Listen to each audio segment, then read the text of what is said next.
Hello students. Nature and significance of management, प्रबंध की प्रकृति एवं महत्व के इस भाग में हम पढ़ेंगे कोऑर्डिनेशन, समन्वय। बच्चों, अगर आपने इससे पहले का वीडियो नहीं देखा है तो उसका लिंक मैंने डिस्क्रिप्शन बॉक्स में डाल दिया है, आप उसे देख सकते हैं। तो आइए शुरू करते हैं। कोऑर्डिनेशन, समन्वय।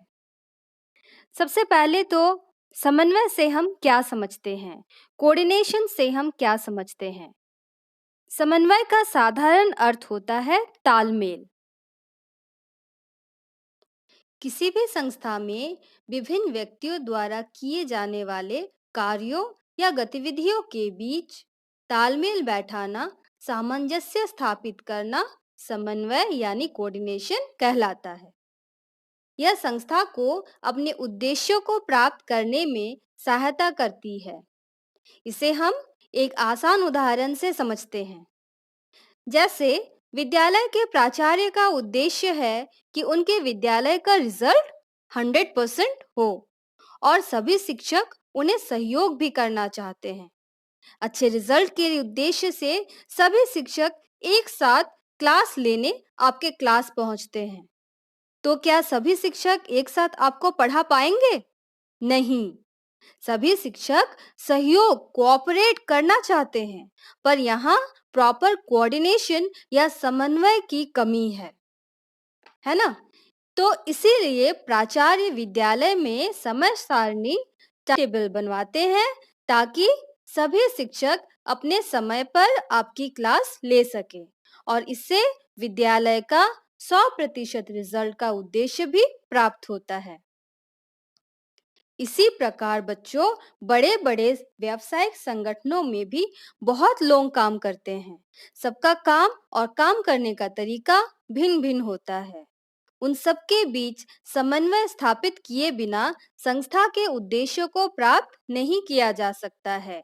बड़े बड़े संगठनों में अलग अलग विभाग भी होते हैं। जैसे हमने पहले भी पढ़ा कि कौन कौन से विभाग होते हैं। परचेज डिपार्टमेंट, क्रय विभाग, प्रोडक्शन डिपार्टमेंट, उत्पादन विभाग, मार्केटिंग डिपार्टमेंट, विपणन विभाग, फाइनेंस डिपार्टमेंट, वित्त विभाग, ह्यूमन रिसोर्स डिपार्टमेंट या मानव संसाधन विभाग आदि। इन सभी डिपार्टमेंट्स, विभागों का कार्य अलग होता है और इन सभी का हित भी अलग अलग होता है। जैसे मार्केटिंग डिपार्टमेंट का हित है अधिक से अधिक सेल्स करने में, पर यदि प्रोडक्शन डिपार्टमेंट समय पर प्रोडक्शन का काम ना करे तो सेल्स डिपार्टमेंट डिमांड रहते हुए भी सप्लाई नहीं कर सकता है या सेल्स नहीं कर सकता है। अगर प्रोडक्शन डिपार्टमेंट अधिक उत्पादन करना भी चाहे तो भी फंड की कमी से डिपार्टमेंट अधिक उत्पादन नहीं कर सकता है, जो कि उसे फाइनेंस डिपार्टमेंट या वित्त विभाग से प्राप्त होती है। साथ ही साथ अधिक उत्पादन के लिए अधिक कर्मचारियों की भी आवश्यकता होगी, जिनका नियुक्तिकरण कौन करेगा? मानव संसाधन विभाग द्वारा किया जाता है। इस प्रकार हम यह कह सकते हैं कि किसी भी व्यावसायिक संगठन में विभिन्न विभागों के बीच सामंजस्य या समन्वय स्थापित करना कितना आवश्यक है। इसलिए उच्च स्तरीय प्रबंध के द्वारा विभिन्न विभागों के बीच उचित समन्वय स्थापित किया जाता है ताकि संगठन के उद्देश्यों को आसानी से प्राप्त किया जा सके। अब हम पढ़ते हैं कोऑर्डिनेशन, समन्वय का डेफिनेशन, परिभाषा। According to Kunz and O'Donnell, coordination is the essence of management for the achievement of harmony of individual efforts towards the accomplishment of group goals. कुंज एवं ओडोनेल के अनुसार समन्वय प्रबंध का सार तत्व है, जो कि एक समूह के लक्ष्यों की प्राप्ति हेतु व्यक्तिगत प्रयासों में सामंजस्य लाने के लिए किया जाता है। परिभाषा के आधार पर समन्वय की विशेषताएं निम्न प्रकार से हैं। सबसे पहला विशेषता है कोऑर्डिनेशन इंटीग्रेट्स ग्रुप एफर्ट। समन्वय सामूहिक प्रयास में सामंजस्य स्थापित करता है। बच्चों, अगर किसी ऑर्गेनाइजेशन में सिर्फ एक ही व्यक्ति काम करे तो फिर वहाँ कोऑर्डिनेशन की कोई आवश्यकता ही नहीं है।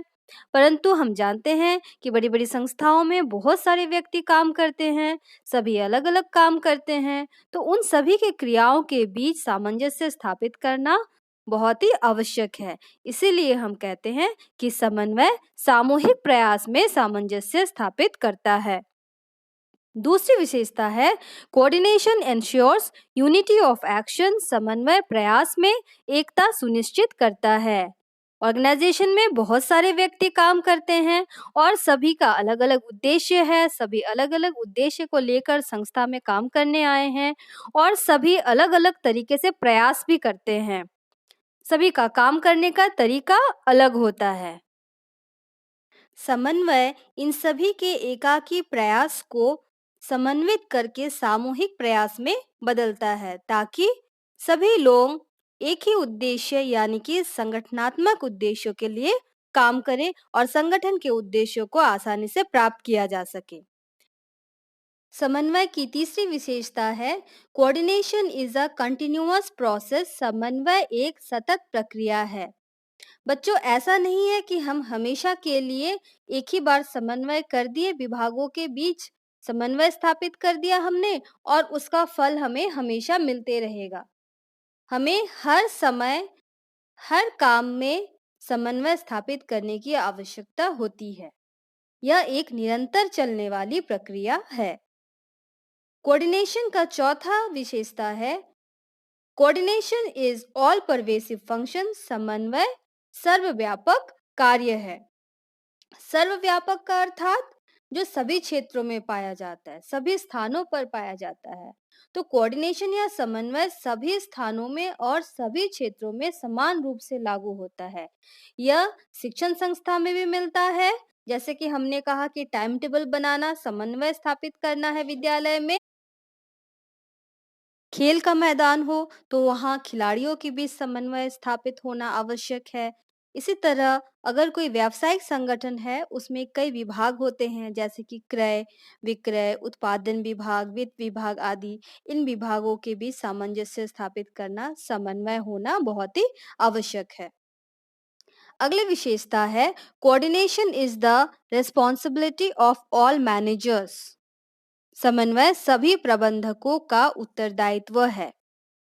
समन्वय की जरूरत उच्च, मध्य एवं निम्न तीनों प्रकार के प्रबंधकीय स्तरों पर होती है। सभी स्तरों पर की जाने वाली विभिन्न क्रियाएं अपने आप में महत्वपूर्ण होती हैं। अतः सभी प्रबंधकों का यह उत्तरदायित्व है, उनका यह रिस्पॉन्सिबिलिटी है कि समन्वय स्थापित करने का प्रयास करें। अगला विशेषता है coordination is a deliberate function. समन्वय जानबूझकर किया जाने वाला कार्य है। जैसा कि हमने देखा कि विद्यालय में जानबूझकर टाइम टेबल बनाया गया, सूझबूझ के साथ टाइम टेबल बनाया गया ताकि वहाँ समन्वय स्थापित किया जा सके। उसी प्रकार बड़े-बड़े संगठनों में, व्यावसायिक संगठनों में भी सामंजस्य स्थापित करने के लिए समन्वय किया जाता है। यह अपने आप नहीं होता है, ये मैनेजर्स के द्वारा स्थापित किया जाता है। ठीक है, इसी के साथ अब हम आगे बढ़ते हैं समन्वय के महत्व की ओर। सबसे पहला महत्व है साइज ऑफ द ऑर्गेनाइजेशन। संगठन का आकार। अगर जैसा कि हमने पहले भी कहा कि अगर हमारे संगठन में सिर्फ एक ही व्यक्ति है तो हमें समन्वय की कोई आवश्यकता नहीं है। वो अपने हिसाब से काम करेगा, अपने उद्देश्य को प्राप्त करेगा।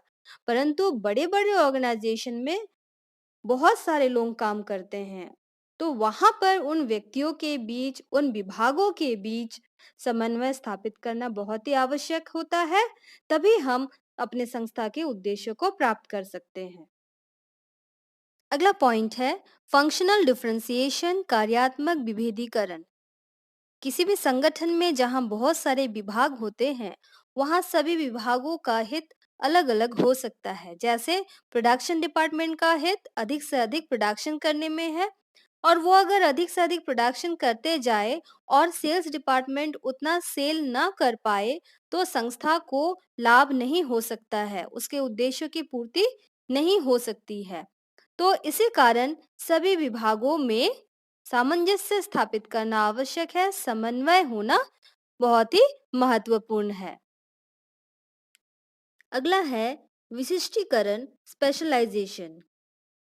संगठन में विशिष्टीकरण, स्पेशलाइजेशन का लाभ उठाने के लिए एक मुख्य क्रिया को अनेक छोटी-छोटी उपक्रियाओं में बांट दिया जाता है और इन उपक्रियाओं को अलग-अलग ऐसे व्यक्तियों को सौंप दिया जाता है जो कि उस क्रिया में निपुण होते हैं, विशेषज्ञ होते हैं।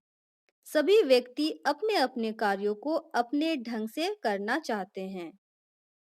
ऐसी परिस्थिति में संस्था के उद्देश्यों को प्राप्त करने के लिए विभिन्न व्यक्तियों के बीच समन्वय स्थापित करना बहुत ही आवश्यक है, महत्वपूर्ण है।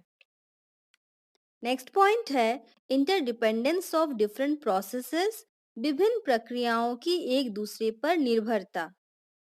संगठन के विभिन्न विभाग या इकाइयां एक दूसरे पर आश्रित होते हैं। उदाहरण के लिए, अगर उत्पादन विभाग समय पर और सही गुणवत्ता वाली वस्तुएं उत्पादन करे, तो ही विक्रय विभाग या मार्केटिंग विपणन विभाग अपना बिक्री का जो टारगेट है उसे प्राप्त कर सकते हैं, अन्यथा नहीं। इस प्रकार हम ये कह सकते हैं कि विभिन्न इकाइयां एक दूसरे पर जितनी अधिक आश्रित होंगी, निर्भरशील होंगी, समन्वय की आवश्यकता उतनी ही अधिक होगी। इन सभी बिंदुओं से यह स्पष्ट होता है कि किसी भी संगठन के लिए समन्वय बहुत ही महत्वपूर्ण है। आधुनिक प्रबंध विशेषज्ञों के अनुसार समन्वय प्रबंध का कोई अलग कार्य नहीं है, बल्कि यह प्रबंध के अन्य कार्यों का एक मुख्य हिस्सा है। प्रबंध का कोई भी ऐसा कार्य नहीं है जिसे समन्वय के अभाव में पूरा किया जा सके अथवा जिसका प्रयास समन्वय की स्थापना करना ना हो। चाहे वो नियोजन हो या संगठन, नियुक्तिकरण हो या निर्देशन या फिर नियंत्रण का ही कार्य क्यों ना हो, सभी कार्यों में समन्वय होना बहुत ही आवश्यक है। तभी प्रबंध के ये सभी कार्य सफल हो सकते हैं। किसी भी ऑर्गेनाइजेशन में जब प्लानिंग किया जाता है, तब ये पूरे संगठन को ध्यान में रखकर किया जाता है। जब संगठन किया जाता है, तब नियोजन को ध्यान में रखकर उसी के अनुसार संगठन किया जाता है, संगठनात्मक ढांचा तैयार किया जाता है।